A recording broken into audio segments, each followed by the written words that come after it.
with some pure Thin Mints. Great to be joined today by the voice of college hockey on ESPN, a familiar face to many, John Buccigross. John, I have to ask you before we get into Penn State and college hockey, what's life like without hockey in general? Yeah, it's tough. I mean, obviously this time of year would have been slow anyway for college. We would have just done the regionals and now would have had 2 weeks off. So it would have been a gap right now. But then, you watch the NHL. I get my DVDs of the teams left for the Frozen Four, and I would be watching all those games, studying the numbers, make sure you can really watch the game and do the play-by-play. So it's as if you've been watching these teams all year long. So it'd be study time right about now. So it'd be a lot of study time, a little bit of stress, a little bit of nerves because I want to get it right. So it would have been a bit of a stressful time for me between regionals and Frozen Four. What kind of thrill has it been for you and Barry and Colby Cohen to call the Frozen Four? Yeah, it's been, probably the highlight of my 23 years at ESPN. This would have been my eighth, I believe. Started with the Quinnipiac-Yale game back in Pittsburgh and just kind of traversing the country, Pittsburgh, Philadelphia, Boston, Tampa Bay, Chicago, Minnesota, and Buffalo. St. Paul, Minnesota, then Buffalo. So we would have been Detroit this year. Back to Pittsburgh next year where it started for me, and then we're in Boston the year after that. So and then hopefully we'll get the announcement for the next four coming up later this year, which will be exciting. Maybe take hockey to different places, college hockey like Las Vegas, Nashville. We'll see what they decide to do. Yeah, on the national level, no one's been as big of a proponent as you have been for the game of college hockey. Where'd your love for the college part of the sport come from? Yeah, it didn't really happen until, I grew up in Pennsylvania and Ohio. There was no college hockey around me or certainly on TV when you grew up out there. Moved to the Northeast when I was, after I graduated from college, started to work on Cape Cod for 5 years. Still no college hockey there. And then got a job in Providence, Rhode Island when I was 28 years old. That was 1994. And they happened to have and host the Frozen Four in 1995 in Providence. That's when they still did little smaller venues. Now it's NHL-only arenas, NHL-only cities. But back then, that wasn't the case yet. It was in Providence, great hockey city. And so I went to cover for my local newscast and sportscast, and I just couldn't believe it. I'd never seen anything like this before. It's like I was dropped in Mars or something. Just four teams, doubleheader Thursday, bands in the stand. And just to see people walk about outside the arena, going to bars with these different jerseys on, even people who weren't even there, schools that weren't even there, were represented by these jerseys. And that really was indelible. But that's when I really got hit by the kind of by the college hockey, and it happened later in life, which in some ways is kind of cool when you kind of get introduced to something when you're an adult and you really pay attention to everything, and it kind of refreshes your battery, and it's just a whole new experience. So it's kind of nice that it happened that way for me. Yeah, through all your journeys and being from Pennsylvania, you obviously knew about the Penn State brand, but what's impressed you about the identity and the brand they've been developing from a Penn State hockey perspective just with the hockey program? Yeah, growing up in Western Pennsylvania, Indiana, Pennsylvania, not very far from Happy Valley, maybe an hour and a half. And it was funny, the Pitt-Penn State game was always the big football game when I was a kid. And I remember, watching age 7 through 16, 18, right through high school. And I always rooted for Penn State. That was always my team for some reason. I was a Steeler fan, a Pirate fan. I always rooted for Penn State for some reason, like the uniforms, maybe because Franco Harris had went there and he, of course, came to the Steelers. That might have been the connection there for me. I'm not sure why. I like the uniforms. I like they playing on the grass field, which I thought was always cool. So, yeah, Penn State always had kind of an interesting part of my sports psyche growing up. And then when it's announced they get college hockey, and then we start covering games on ESPN, regular season games for the first time. We've been doing the Frozen Four for over 20 years.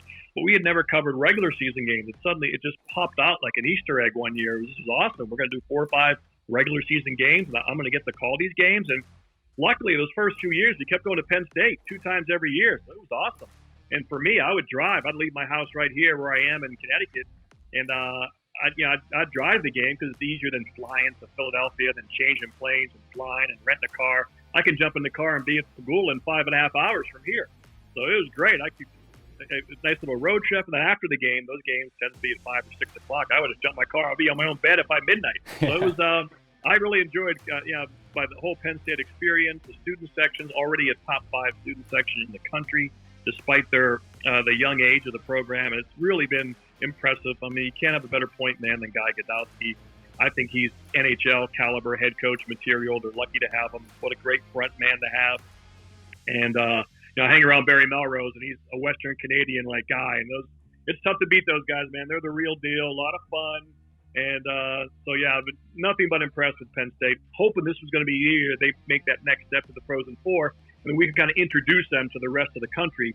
Maybe the casual hockey fan who's going to watch the Frozen Four because it's on ESPN might not even realize Penn State has a hockey program, or even that's this good. So I was really hoping this would be the year they got to the Frozen Four. But next year in Pittsburgh would be, of course, the ultimate for them. Yeah, well, they're your pick too. What'd you like about them going into the year? Yeah, just returning all the depth they had up front. The guys coming back, and they certainly had a lot of depth, which is so important come tournament time when you can try matching lines and people are putting their best pair against one big line. If you have two or three, then you can take advantage of matchups on the defensive end. And so, the experienced goaltender, the coach, the program, the momentum, the freshness still that it has, which I think can always help athletes to kind of perform above their level. It's like when a team decides to get new uniforms, the players put those uniforms on, it just feels different, feels cool. Penn State kind of still has that as a new program. So, yeah, I was hoping this would be the year, but you're hoping obviously they lost a lot of great players this spring, signing all these NHL contracts. So it's going to be tough, but hopefully that recruiting class will come in, start to get some maybe first-round picks coming in, and it's a great place to recruit from, where they are, Eastern Pennsylvania, Western Pennsylvania, Eastern New York, certainly up in Canada. It's not a bad drive for the Canadian parents to come down as well. So, and they're close to New England and Jersey. So it's a great place, and hopefully they can keep them coming. One of those guys would have been a perfect candidate for the Bucci Overtime Challenge. Liam Fuchs, too. What a fun career he had here at Penn State. Always a shoo-in. You had to write his name down every time. Yeah, big-time kind of guy. I sent him a DM on Twitter when he signed saying, man, I'll really miss you. Those kinds of guys are big-time players who step up. Liam Fuchs, forecheck. Keep an eye on this guy's dangerous. Fuchs waits, backhand goal! And just a cool kid and a fun player to watch. I'll be rooting for him at the next level. But, he's a Bucci Overtime Challenge candidate, no doubt. So what's next here for the next couple of weeks? Just perfecting that chicken parm recipe? Yeah, we'll do that once every couple of weeks. I'm primarily a meat eater. I like the steak and cheese.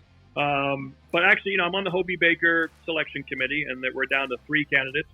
And I kind of talked them into it because of obviously the challenge for someone like them. They normally have a show, a whole TV show on NHL Network, but they're not really doing a lot of stuff there. So I said, why don't we unveil it live on SportsCenter?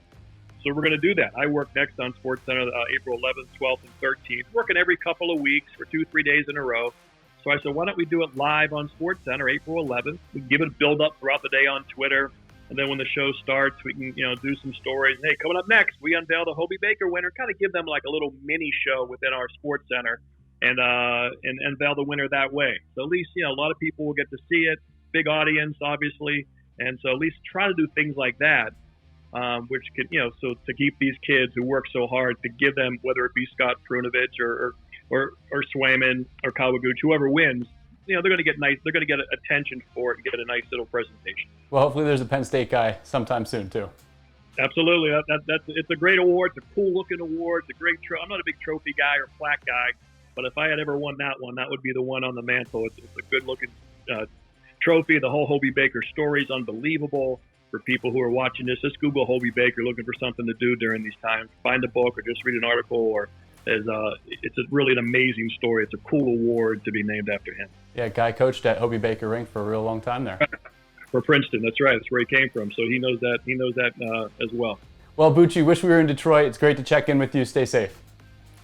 Anytime. Go Penn State. Hope I get one of your games next year.